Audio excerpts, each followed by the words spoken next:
Okay, people, pay attention. Check this out.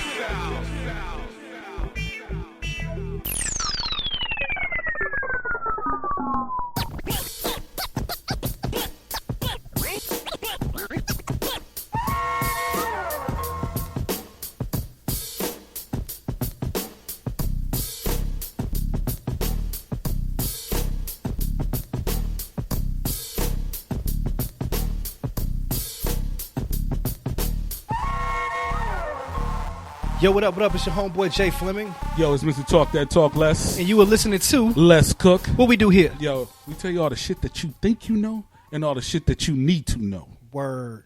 So, welcome back, man. It's been a minute. Hey. It's a new year. Oh, okay. It's a new year. That's what we're headed into. We live in 2018. Yes, sir. You know what I'm saying? 2017 is in the rear view. Yes, sir. But the further we get into the future, we got to remember what bullshit we left so we don't walk back into it. Absolutely. So, big homie. Talk to me. What you want to talk about tonight? So, first topic of the night is going to be the way black people deal with tragedy. I'm from South Carolina. South Charleston Carolina to be in the building. Exact. Charleston in the building. And Chuck. this Dylan Roof thing had been sitting on my mind for a while, right? And I'm not going to talk to you about what he did, the people in it. What I want to talk to you about is the forgiveness of black people when tragedy strikes. What I mean is, when something happens to black people, we're the first people to say, I forgive you. When it happens to anybody else, they don't say they forgive you, none of that. They say, I hope you rot in hell. So I'm going to let Jay give you his take, because Jay is also from Charleston, South Carolina. Mm-hmm.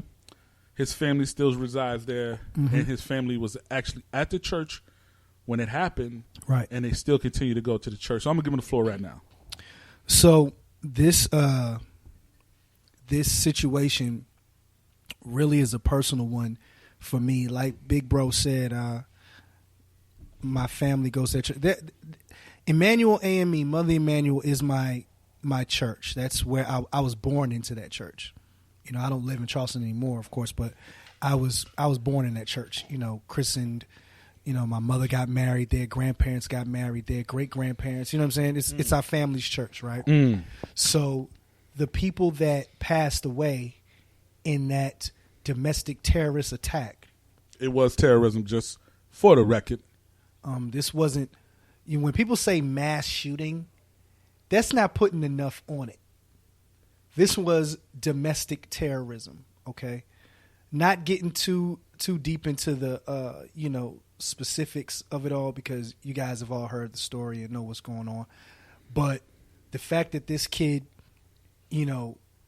plotted specifically on this church, weeks and months of planning.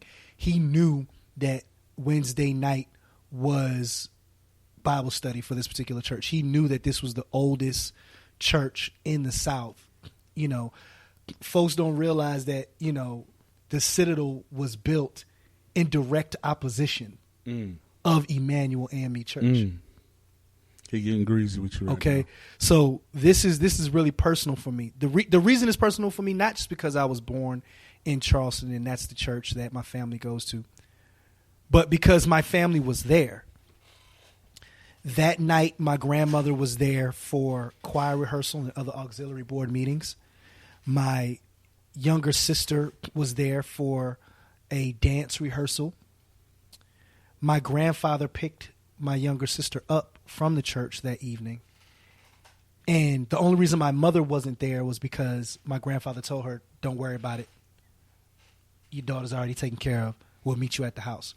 Before they got to the house, everybody was dead. Insane. So when,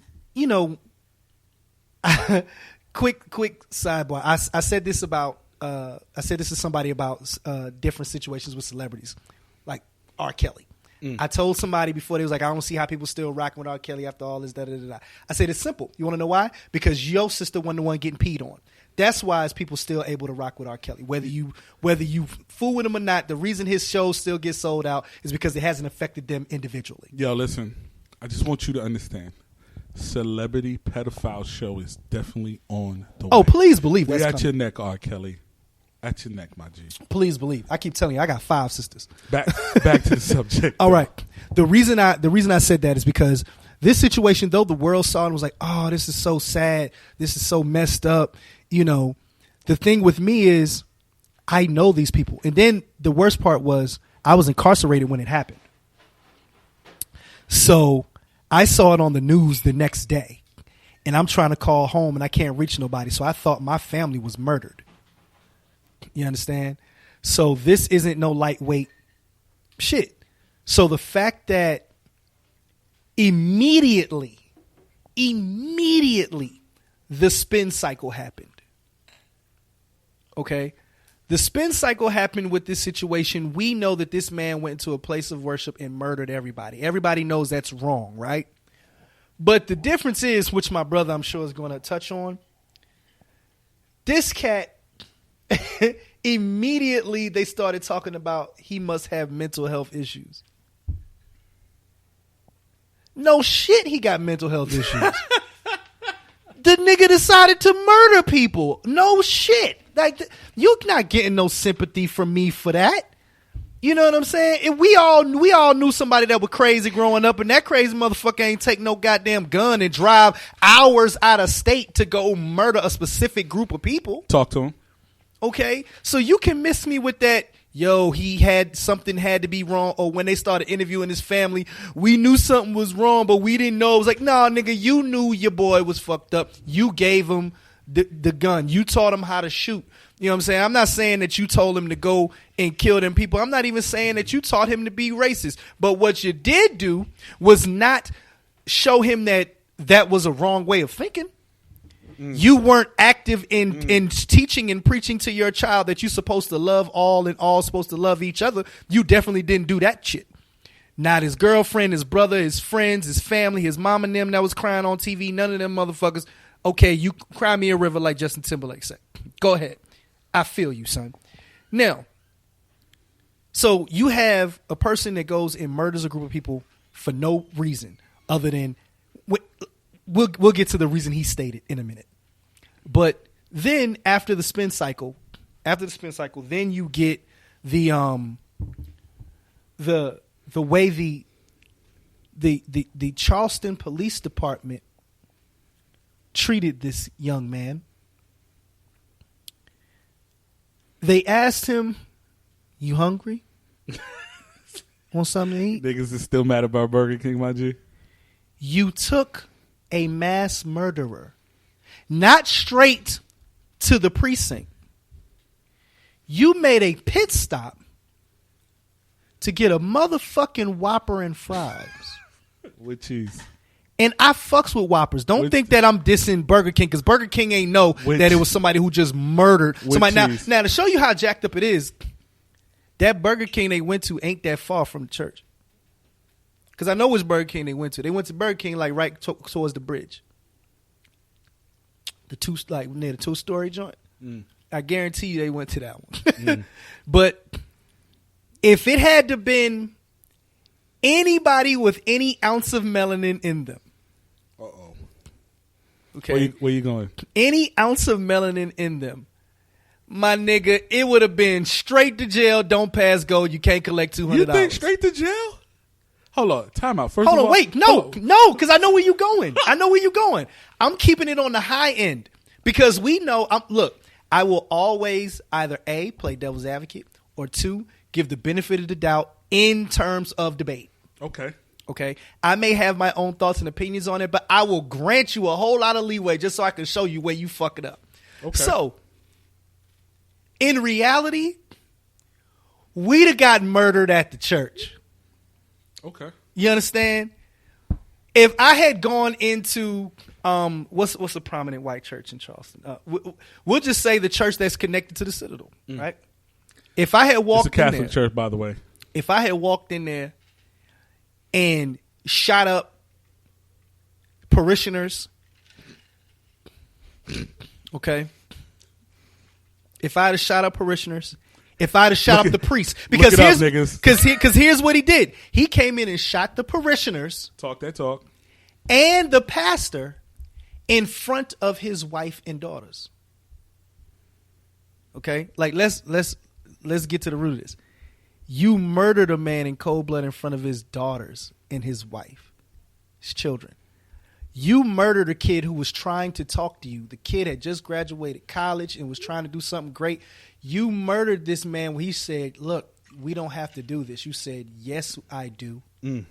You guys rape and murder our women.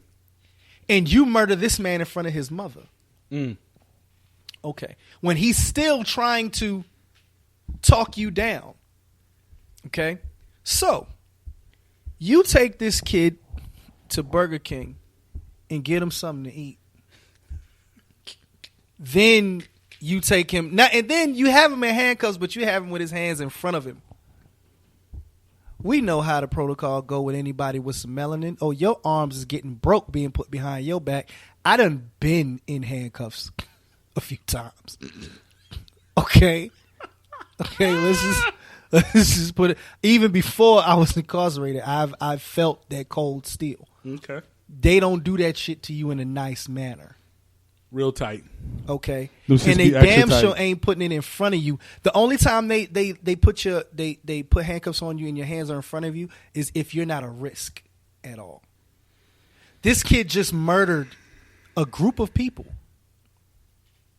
Almost double digits. And you put his hands in front of him? Okay. All right. So, not to linger on, when it comes to the forgiveness aspect, me and Big Bro had this conversation off air. Correct. Okay. I can honestly and truthfully say I'm very conflicted. I'm not. Okay. And this is why. The human in me, the flesh of me, I still want to murder this nigga. But I honestly, I don't even want to murder him.